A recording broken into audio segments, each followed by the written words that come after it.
This is Two Blokes Talking Electric Cars with Trevor Long and Stephen Fennick. Thanks to NRMA Insurance and Uniden. And welcome to Two Blokes Talking Electric Cars, and we do it thanks to the great people at NRMA Insurance, helping over 3 million people across Australia protect the things they care about. I believe they call themselves the help people. I've seen a lot of ads help people lately. Have you noticed that? Okay. And Uniden Smart Dash Cams. Best dash cam awarded by CanStar Blue, 5-star rating, and a great range of dash cams. We'll tell you more about them shortly. Also, Stephen, good to see you, mate. Great to be here, Trev. And when's the last time you were at a charger? Yeah. On the last trip down to Mum's, yeah. On the way down to Mum's, yeah. I juiced up at the. There's a charger just behind the Audi dealership. You're a strange cat. You're a home, like you charge in the metro area. Yeah. Like I've never charged within the metro area. Yeah, I often charge in the metro area, mate. That's wild to me. I just charge at home. Yeah. I plugged the Kia in this morning. Fast charger too. It's a Chargefox. We're going to be talking to someone from Chargefox in a moment, but. It was because I knew I had to have a long drive to come out here again. You know, driving out here, you got to be careful. Got to really do your homework about your battery level. You know what? Here's the commitment we need to make. Once you get back from your junket with your wife, my junket, otherwise known as a holiday. My holiday. We actually do need to follow through on our commitment that we've made several times. We're actually doing some sort of EV road trip together. Grab a couple of great cars and go for a cruise because, mate, you don't know what highway driving is. Well, I do. When was the last you've driven to Newcastle? I've driven to the Central Coast a couple of times. Okay. I've driven south a couple of times. Yeah, okay. Mate, I've done like 16 trips to Tamworth, 5 trips to Young. I'm across You're it, an expert. You're an expert. Sydney to Adelaide, Melbourne to Sydney multiple times. Mate, I'm across it. I've driven out here, mate. That's a long enough drive, okay? I've driven out here. It's a 10% trip, I call it. 10% here. 10% back is what it is. So it's a 20% round trip. It's 20% round trip. So that's a quarter. Like I only charged 80% on my Merc, right? Yeah. A quarter of my battery it takes to come out here. That's unbelievable. And get home again. So what when you come, the rare times you're at my place. My Cooper is far more efficient. So it's probably a 12 or 13% round trip for me. Is that all? Yeah. Well, it's percentage of the size of the battery, I guess. So also just very efficient driving, mate. You think so? It's just like petrol cars. You can drive inefficiently. Yeah. Like highway driving, you got 110 k's an hour, you're churning through the battery. Oh, right. I'm saying you're a lead foot. Well, I stick to the speed limit, mate. Yeah, but the speed limit is inefficient. Oh.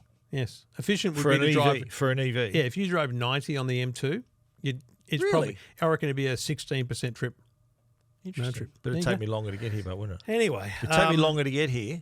Time is money, so you do the math, mate. Let us know your experience out there on the roads. You can get in touch with us anytime, 0477 657 657. We'd love to hear from you, get you on the show. We have some great callers ahead, and we're going to talk to, I think, an Atto 3 driver later in the show who's looking to get another car. So you never know what someone's going to do for the old double car driveway. Double car driveway. You know, double EV too. Double EV, boom. That's like your family. That's me. Oh, we're a single. Joe's next car will be an EV. That's definitely happening. Yeah.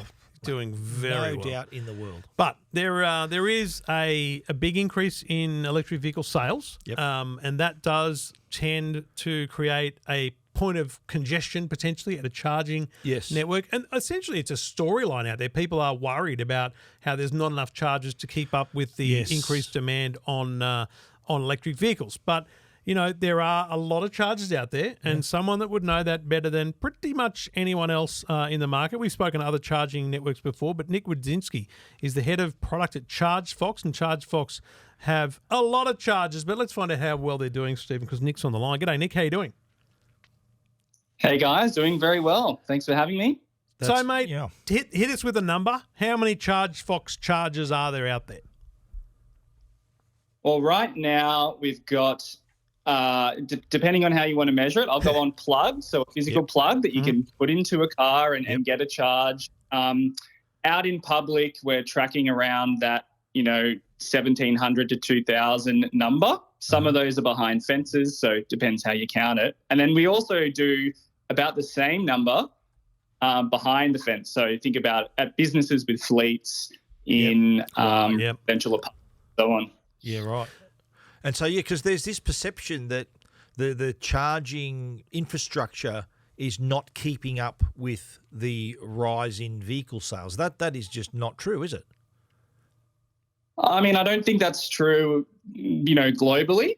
And if you look across the globe at countries who have been doing this, you can sort of see United States, for example, there's about 20 EVs for every one public charging station, and Australia is tracking at about that too. So globally speaking, we're kind of keeping up. There's a lot of stuff to get in the ground if we keep getting those sales, but America's a big country. They kept that ratio. They've enabled lots of vehicles on the road, and I think we're doing the same too. So how do you reckon we punch above our weight as a nation, like to keep with this new infrastructure sales? Is Australia the little train that could? Are we doing pretty well? I think compared to some other markets, like China, for example, I think they're down at nearly 5-1 in terms of 5 EVs to one station. Wow. So they've got a lot of charging stations, and then other countries like Norway, who have been on the journey, who have that government support, that social support, also have some ratios that are quite expensive. Yeah. But we're at the start of the curve, so the possibility is there. What restricts the rollout of chargers? Now, there's a lot of answers to that, and I'm happy to hear them all, because I've said this many times on this show, I kind of feel like we're at a chicken and egg situation, and I think the chicken comes first and we need a lot more chargers. I think we need to break the perception. We need to break the concern that people have. I've said many times, if I had, Elon money, I'd just spend it building the biggest charging network in Australia and hope that it pays off in 10 or 15 years. It's a long-term problem. And unfortunately, I assume as a business, you've got to do what's financially right on a rollout. You can't just put them out there and hope. You have to put them where they're needed. Is that one of the challenges? Yeah, I think that's one of the challenges. I think it's important for businesses who are thinking about charging not to necessarily think about charging as the revenue source, but whatever their primary business is, charging can sort of boost that or modify that, help attract certain types of customers. So that's one thing. In terms of other things, like I think there's just a perception thing. So if you're used to seeing, a big forecourt up in lights with, 20 plus pumps on the highway, you think that's what filling up your car looks like. And a charging station doesn't need to be, that big. So I think a lot of them are sort of hidden and out of sight and out of mind potentially compared to what people are used to physically seeing when they think about spots. So I think there's a lot of stations out there that, maybe they're less obvious and people aren't, they're not as synonymous with filling up your car as maybe what they're used to. They've got a nice car. And you guys aren't just resting on your laurels here. You've got bold plans to increase that number of chargers into the future, haven't you? Yeah, that's right. So, I talked about that ratio before, and if you sort of project that out, and if you think that we might have something like 1 to 2 million EVs on the road by 2030, we're going to need, something like, several more factors of charging stations out there. We're talking 8,000, 10,000, 13,000 types of numbers.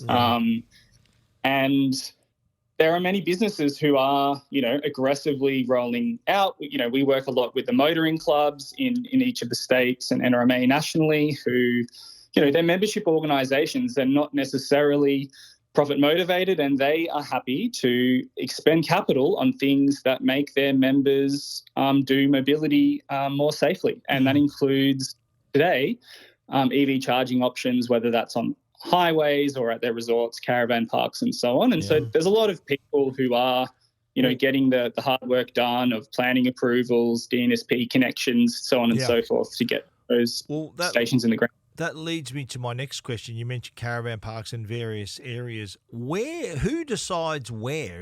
There'd obviously be a deep study into where the infrastructure is needed. So how long does it take to come up with that decision of actually where to put them?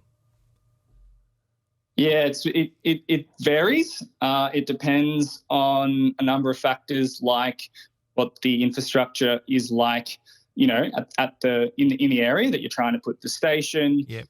Some people, I was talking to a business the other day down Bayside in Melbourne, in Victoria, and they found something like 500 kilowatts of spare capacity on the available for use from the local substation. So, they basically could put a massive charging station or series of charging stations for heavy vehicles and passenger vehicles without too much problem, and that might happen relatively quickly. But if you've got to do, a negotiation or a discussion about upgrading the electricity infrastructure, then that's going to take, and so, a lot longer. Like if I think about, and again, it's a very personal thing. I now drive to Young, and it's well covered with a lot of charges along the way. But my old drive to my mum's place before she moved was Tamworth, and the charger that you've got, which is an NRMA branded charger at Scone, is it's a single charger. It's the perfect location because it's halfway, and it's a single charger. It's also not the fastest. And I've been there when there's 3 cars waiting, and I've been there many times when there's multiple cars. So what about that part of the process, which is, I think, one of the problems, and I can think about the people that sat and waited for me. They were sitting there, and they're not telling good stories, to their mates. They're certainly their wife is not happy with having to sit around for that long. How do we break that problem of expanding the existing locations into more chargers, more plugs? Yeah, totally. Yeah, and I've experienced that myself personally, and we hear a lot from people who are, really excited about EV ownership, and then they have an experience like that, and it might be different to what they were expecting. But I think, like any growing industry, we're seeing a lot of innovation in this space that can help address that. One of the things that you've seen being rolled out by NRMA as well is like battery boosted charging spots. So rather than needing that 200 kilowatt headroom on the connection and having so that you could have 4 50 kilowatt plugs, for example, they have a big battery on site. And there's one on these on the Hume Highway that Chargefox works with RACV as well. You got a big battery that's essentially slowly filling up over time. And then when people arrive and need a high-speed charge, it has an ability to discharge very quickly. And so that's a way of getting fast charging in a location that doesn't necessarily have a lot of headroom in terms of the speeds. And the more we could roll out that kinds of things, and you can have fast charging where traditionally it might not have been able to go. So seeing those businesses enter Australia and offer the charging point operators some different options with their tech is one way of addressing that problem. But isn't the bottom line the business problem of actually it's not financially viable for you to put another one in, because there might be 5 people there once a week, but the rest of the week it's just sitting there and there's only 2 people there? I mean, in the end, isn't that decision, part of your decision? You can't just put them everywhere. That would be a waste of money in the early stage. I truly believe that if you put 3 chargers at Scone and 5 chargers at Tamworth, and it's a huge rollout for you now, and they're not going to make money for 10 years. But I think the long term is there's money in it. But that's the problem, is as a business, you can't afford to do that. That's the measuring problem. What you said before, though, about the chicken and egg, if people see those chargers at Scone and Tamworth, what I mean, they're going to think, you know what? Or if I get an EV, I can charge here. But Nick, whose responsibility is that? Is that the government or is it the motoring industry? It's not yours, surely, because you'd be copying the loss. Yeah, I think the role that people like Chargefox have, and I'll use Scone as an example here, is how we can help the interested parties who have a stake in an electrified transport future understand what the kind of market opportunities are. So, like Scone, it's about halfway between Newcastle and Tamworth, right? Pretty much, yeah. It's a unbelievably good charging location, I'll tell you that. Yeah, and it's on the. I'm just looking it up now. It's on the main street in a back car park. It's really well placed. Yeah. So one way of thinking about that is like, okay, what individual business should front up the money, maybe $500,000 to develop a high-speed charging solution? And when you think about it in those terms, that seems like a pretty expensive option. But let me give you another kind of pitch. So Chargefox is working with a number of the OEMs who are trying to bring electric trucks to Australia. Now, they have essentially a coordination and a collaboration problem. They know that it's too expensive. If they all went and built all their own private networks on these highways so that their trucks can fill up with electricity so that they can do all of those long-haul trips that they need to do in a big country like Australia, that's not going to make sense. But they don't need to all do it individually. they could come together and they could form consortiums, collections, cooperatives, and they could develop a site in Scone. And if there's, multiple businesses who are now each contributing partially with a bit of government funding, then all of a sudden that maths becomes a very different equation, because it's not all on one business, one person, the coffee shop or the local truck stop, company or the council fronting bill for this. Yeah. And that changes the equation pretty quickly, and it actually accelerates the amount of vehicles that we can support. So I think there's like a opportunity to collaborate and coordinate better, and we've got to get out of this mindset that it's up to like one company or one individual business to do all the heavy lifting. I think there's a way of coming together and kind of sharing that cost out, and then when you think about it that way, things start to make a bit more sense. What about the frustration that Trevor and I both experience when the chargers are not working? How hard is it for the upkeep of the chargers? I've been stung a couple of times, as has Trev, where you arrive and there's one's occupied, the other one's not working. How hard is that to stay on top of? Yeah, it's a really big it is a big challenge. And, we've been working with the people who host their stations on the Chargefox network over the last couple of years to address that, because it also, doesn't help public perception and EV adoption if, stuff's broken. One of the things is, introducing SLAs, picking your partners. So, we're really interested in working with those businesses installing chargers who have chosen hardware that have representation in Australia.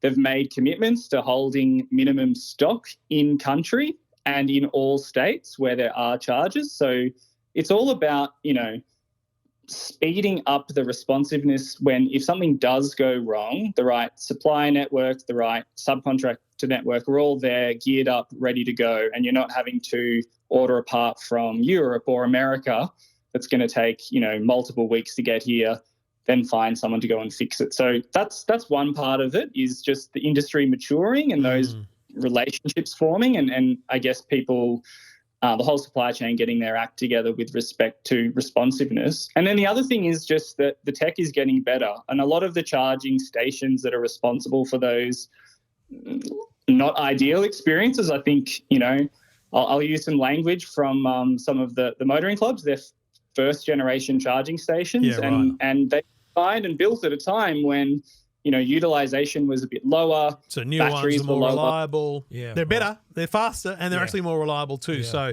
it is a generational shift and a change that we will see that improvement. It is. You're right. The one thing you said earlier that's sticking with me is that we're at the start of the curve, and we need to appreciate that. That's why we've only been doing this show now, Nick, for 6 months, but Stephen's owned an EV for 5 years. I've been driving them for 6 or 7. We've been at this game, but we know that it's we know that it's still very early days.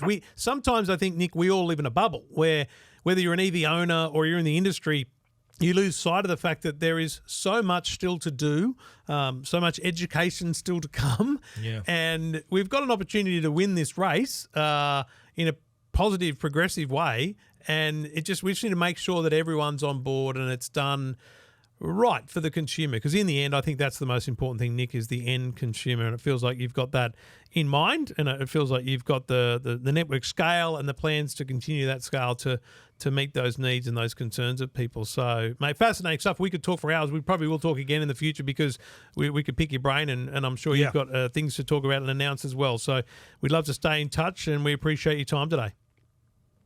No, thank you very much. Thanks for having me. Happy to come back. Good on you, Nick. Cheers. Nick Wodzinski, who is the head of product at Chargefox. A good bloke, and we appreciate his time. They've got some other that in their release, they talked about a couple of other features that they're introducing, including, and I like this feature, the state of charge feature. So on the app, you can now see, say you're at a station and say you're parked in the station and waiting. Yeah. I could look on the app and it'll say that he's up to 70%. He's been there for however long, and that. Knowing, I think if you're another driver, knowing that someone knows. Well, you think about that in a planning. I'm at Newcastle. I'm heading to Scone. It's an hour and a half, 2 hour drive. Yep. There's someone there that's at 90%. Are we going to be okay? Yeah. There's someone there that's at 1%. Maybe they're going to be there too long. You could check an hour out. That kind of stuff. That's pretty good for planning. But here's the thing. I think my eyes have been open to basically the way this works. You know how I've always talked about this? I've always said that, you get $1 billion and you just build a network, right? It depends where it is. No. I think I've always thought that Chargefox and EV and all these apps were the Shell and the BP of the future, right? But actually they're not. What he made very clear was that they're not looking at the usage at Scone and going, we should improve, we should build. Yeah. They're going, if someone wants one, you got to pay for it. Of course. So Chargefox sells chargers and the installation of them, and I assume that the person that funds it up clips the ticket on the charging all the way through. But Chargefox hasn't got a cash cow of $500 million. They're looking for spots to build, right? But mate, I'll be honest with you. That's the problem. Well, the equivalent is they're kind of like the Masterton homes of the chargers. So if you want to build, you want to have a house on your land, we'll build got you it covered, for you and connect it and all that. So my thinking is that, say Westfield decides to have, Westfield East Gardens near my place, they want to put in eight Chargefox chargers. Yeah. That'll be on their property. Yes. And so they'll earn the coin from it. Chargefox will clip the ticket too, I guess. But they'd earn the money from the charger. They'd not only pay for the charger, but also make money off them. But what that means, Stephen, it's an investment. But what it means is there's no one that's just thinking about building a massive network. Yeah, unless it's in the Tesla. same way. In the same way Tesla That's did. the point. Although Tesla would have... I know there's a lot of Tesla chargers in Westfield, like at Broadway. No, but mate, it's not the same. Having seen the contracts that Tesla has with places, they just assume they go, we want to be here. Yeah. Or they get a call saying you should be here because of these reasons, and they go, yes, that's a good idea, and then they do everything. Right. So, No, they don't clip the ticket. Really? It's a site. They're using their property though. It's their land. But they want it because they want people coming there, right? Okay. So there's this imbalance between the idea of, like, I think of Jerry Harvey. Harvey Norman's successful because they sell stuff, but also because it's a property business, right? He owns a lot of property. Yeah. You need someone like Jerry Harvey that goes, I'm happy to buy, quarter-acre block of land in every town, every 100 kilometres on every highway, right? Put two chargers Go and do it. Yeah. And then build the infrastructure. So the land is owned. Yep. You put a little pop-up building with a couple of vending machines or whatever in it, and then you put the 5 chargers on it. You don't have anyone. What I'm hearing is Chargefox, and I think EV the same. They're all the same. I don't think any of them are going, how many sites can we build along this road? They're going, maybe we need one there. We should find a local business that's willing to pay for it. Very different concept. That's the situation, isn't it? Like, and you know why? Because it's not a lot of money to be made in the actual charging. By the way, NRMA just put up their prices again on actual EV charging. It's gone up to like 70 cents now. Well, that's the other problem. It's becoming less affordable. It used to be that it was so cheap. It was 20% of the cost of a tank of fuel. We're getting to the point where we're getting past 30 and 40%. It's like, hang on a minute. Well, it depends on the speed. Defeats the bloody purpose. It depends on the speed of your charge. Remember before but I told you, on a highway, you want to charge. Of course, I understand. But I'll give you my example. I charged at near Audi in Moore Park, and I went from, I think it was like 32% to 80%, $41. Yeah. Because it was fast. It was a fast charge. It took 26 minutes. But that's 41. It would have been 110 if you filled it up with petrol. That's right. Yeah, no, I'm still in front, but you're right. But also, the prices are creeping up, mate. Yeah. I think it's a risk. I think it's an issue for the industry. Is that those prices keep going like this, and there's no fuel watch app that's checking that and keeping them in check because there's scarcity. There's like at Marulan on the way down to Mum's, there's a BP and another BP across the road, and then not far back there's a bunch of EVs and there's a Tesla. So if they were all actually open and competing, maybe people would choose on price. Yeah. I don't think they are. We're not at that point yet, are we? There's not enough of them to choose on price. You just take what's in front of you. I go back to the point, we need another Elon. Yeah. Because Elon's best investment is his charging tentacles. The infrastructure. His tentacles of charging are fundamentally brilliant. I don't know why no one has said to him, listen, if you please, what they do with a business, they cut it off. Like Woolworths used to own a liquor business, and they cut it off and call it Endeavour, whatever it's called, and that's a separate stock listed company. You need Tesla Energy to be split, or Tesla Supercharger to be split out as a separate company, listed on the stock exchange, and someone takes it over and they grow it. Yeah. Like that's what you need. Maybe Tesla's in the best position to own this space still. Yeah. Unquestionably. They sort of did what you referred to. It was the chicken and the egg. They put them out there. They laid eggs everywhere. They did it. And chicken, the goose that laid the golden eggs, plopped all the way down the highway. Everywhere. And that's why people buy Tesla confidently, because they see them all. And And not only you know how many you see on the road, it's because they see the charger. They know that it's out there. Two Blokes Talking Electric Cars. Your calls after this.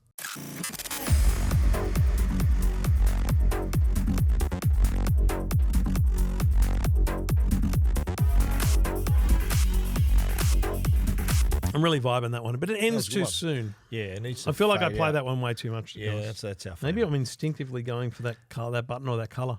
Do you think that could be Maybe I should take over.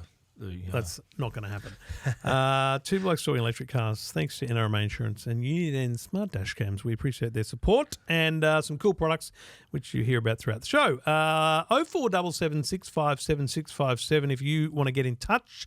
If you own an EV, tell us about it. If you're looking for an EV, what are you looking at? Ask us about it. If you're not quite sure yet, tell us why. We're happy to chat. It's just, we meet at a bar or a barbecue and you want to have a chat, we're there to chat. We just got a big label on us that says, talk to us about EVs. That's what we're here for. Matt's on the line. G'day, Matt. G'day, guys. How are you? Yeah, really good, buddy. Where are you at in your EV world? You owning? Yeah, definitely owning. I've had the Atto 3 for just over 18 months. Nice. What do you think of it? I love it. I think the build, the brand, the experience has all been fantastic, and I'm all in. I've done I do about 50,000 in a year kilometres. Travel all over New South Wales, so I've had my fair share of regional charging, home charging, ex-Sparky, so I've got a good one in the driveway. And okay. So I did want to kind of share some of those experiences and what my plans are looking forward. We just spoke to the head of product at Chargefox, which was an eye-opening conversation in a few different ways. So, mate, 50,000 Ks across regional New South Wales. What's the worst situation you've had? Driving with 0% left, crawling into the BP charging place at Karua up there on the mid-north coast, and just I think it had the limp home mode where you're doing 20 kilowatts max, and just having that clenching moment as we roll into the charging station, and thankfully they were working. You made it. We did. Yes. So tell me though, is it true that when you're charging from 0%, it takes some time to get to 1%, or is that a myth? It took a while, and I was actually a little bit concerned, thinking, "What have I done?" Until it just kicked over. No, you're right, Steve. It did take a bit. And then it just kicked on normally, high charging rate, obviously, until... So nervous time. I tell you. And the issue that I do... how did you let that happen? That's what I want to know. Yeah. So coming back from Port Macquarie, going into Nabiac, which is a little NRA one there at a sports ground, which I know quite well. Yep. Two people there in line. I went, no. I'll do quick maths. Good to go. Keep going. And then the experiences that I'm finding now with regional driving and highway driving, it just chews the percentages of your battery more than... I mentioned that to Stephen earlier. We mentioned that earlier. So you going at, what were you doing, 110 on the freeway? What were you doing? Between you and I, yes. Okay. I'm the same, mate. I drive like I used to drive, so I'm sitting on 115 GPS speed. Yeah.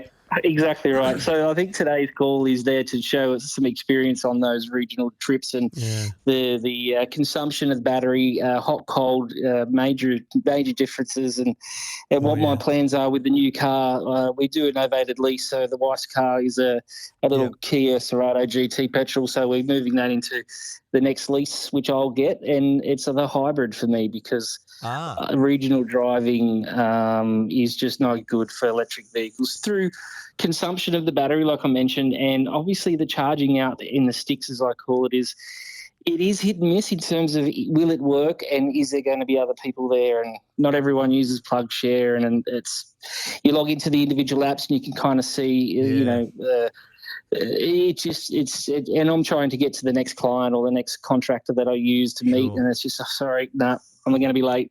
It's just not good enough in my opinion at this stage, but I am a fan. I still will promote it. So the missus will get the Atto 3. She does local driving and it's perfect, but for me it's the hybrid, I reckon. Okay, so from based on what you're saying, and it's interesting we're having this conversation after talking to the guy from Chargefox, is that if you were you are going down the hybrid route after seeing that there's not enough charges where you drive. Yep. Exactly right. So Wow. I'll go out west, up the coast. So Tesla, the open one at Bathurst there, and there's another one out that way where Tesla opens it up. If that was more common around the regional area, I wouldn't even have a consideration. But because they're so locked down, it's just not good enough for the non-Tesla people. So, so my next one, I just actually did a test drive today on a hybrid and looking at a few others, even the C-Line 6. I still think the BYD as a company and a brand and their make of vehicles are still in my... Awesome. I saw one on the road the other day. Oh, good. Looks fantastic. Nice looking car. Yeah. Is that what you're looking at, mate? Well, you were obviously happy with the BYD, the Atto 3, so the C-Line is on the shortlist? Yep, shortlist, and the Kona hybrid premium is a little bit of a hatch, but definitely that premium, that hybrid model. As I mentioned, I just can't risk it anymore. It is a bit hard. We're not ready yet. I reckon 3 to 5 years we probably would be out that way. You're a fascinating use case that I think people need to understand. You bought an EV, and then your next car you chose not to go EV to the point where you're essentially rejecting the EV because you're giving it to the wife. Yep. So, but you still love the EV. So you're a fan of you're a fan of these new brands. Tick. You're a fan of electric driving. Tick. You understand everything about it. Tick. But you've had enough bad experiences to make you not continue with that electric driving regionally. So let's be clear: if you were not a 2-car family, or you were a single bloke or whatever, you would not be. You would be getting rid of the Atto 3 at the end of its lease as well, wouldn't you? 100%. Yeah, wow. Hence the reason why I rang today, because I reckon there's probably a few people thinking, I do a bit of driving. What's that going to mean? In winter, I reckon I can shoot. So going to and from work every day, I use about 60 to 70% of the battery. In winter, in summer, it's 50 to 45. So it's a huge difference in the temperature, like you guys have mentioned before. But for me, it's a huge thing. Can I ask you, Matt? I would claim I do a lot of regional driving, but the big asterisk on that is it's the same road every time, right? I used to drive to Tamworth back, and now I drive to Young and back. So if you were driving the same route every time, because you sound like you go all over the state, do you think it would be a little bit more comfortable because you know exactly where they are, you really get a sense of your usage, you know which ones are reliable, but you don't have that flexibility, that fixed nature, you have to be flexible? We're out the road going up to Port Macquarie and back at least once a month. So there's easy Karua, Nabiac, the donut at Port Macquarie, the charging places there. Wear them out quite regularly. But again, it's the queues. Are they working? Okay. Am I in a hurry to get somewhere? Because I love the fact that I can actually, the fatigue management in driving in my world, I do a lot of behind the wheel stuff. I can actually feel more refreshed getting to the destination with stopping and charging and things like that. But I need to get there sometimes quickly, and you're just restricted, I guess. Yeah, so you mentioned earlier sometimes it takes a bit longer than expected. You're phone ahead, you're going to be late. That's right. So that's frustrating, isn't it? Mate, really fascinating. I look forward to hearing how if you get the C-Line especially. Which, by the way, which other one are you looking at? The Kona? The Kona, the Hyundai Kona. Good car. Took that for a bit of a spin today. So. Is that what you drove? No, it's a different one. Okay. But, mate, great cars. Mate, I'm really glad we talked because you're right, it is a important message for people that city driving's fine. We're not painting but the rosy picture all the time with EVs. Like your real world example is what your thoughts and your views there about the situation in those regional areas. That's a real eye opener. And Trevor mentioned it earlier in the show. It's the chicken and egg. Do they build the chargers before the demand, or they wait for the demand and build the chargers? Matt, if you saw cranes and building and construction, every 200 kilometres with one big brand looking to roll out stuff, you'd be getting another EV now, wouldn't you? 100%. And I guess for me, the realistic range on an Atto 3 is about 380. And then going to the hybrid where you're getting up near the 1,000, to me, no-brainer. For what I do, no-brainer, right? Absolutely right. Good on you, mate. Really appreciate you Thanks getting in for your touch, time, Matt.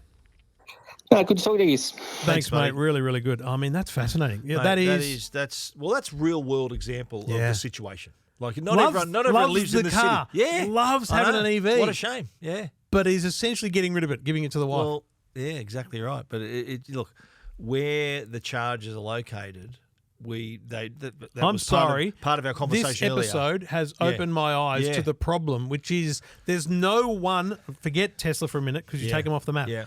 there's no one like Tesla just trying to solve the problem. Do you think it Governments should be, say they are because they're handing out money, but that's what I was going to not ask. enough. Should the government take more of an active role? The government's not responsible You for got to this. remember, right, here's what's on the government's plate right now, right? Is energy prices. Yes. They're trying to work out a way to get us our electricity cheaper. Yeah. So then now, if they imagine they're being tasked with the case of, okay, you know that electricity that you're trying to get cheap, we need it here, here, here, here, and here, and here for the cars that are now going to be more popular. Unbelievable.